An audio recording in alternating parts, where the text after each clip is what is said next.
Швейцарияда поездде саякат ушундай. Кайсы жери Кыргызстанга окшошуп жатат. Албетте Кудай бизге деле сонун табигатты берген, бирок аны колдоно билген коом жок.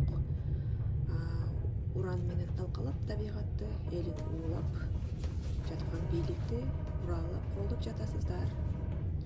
Кана кайсы жери окшош Кыргызстанга? Бул VIP эмес, жөнөкөй эле поезд. Бош жалгыз мен кетип жатам. Таптаза.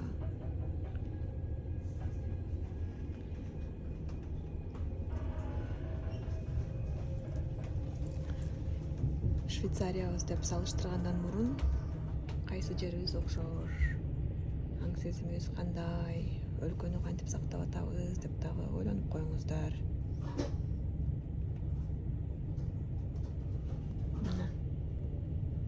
Саякат деген ушундай, өнүгүп гүлдөйт деген ушундай, VIPси жок эле, кадимки эле адамдарга деген поезд.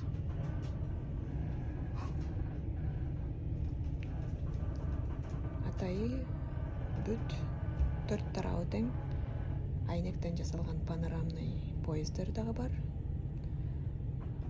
Туристтер келип табигатыбызга суктанып эс алсын деген. Бирок бул жөнөкөй эле поезддердин бири. Швейцариянын капчыгайларынан өтүп баратабыз.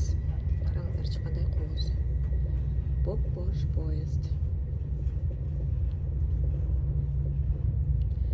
Швейцарияга салыштырбай эле деп эле чычалай бересиңер.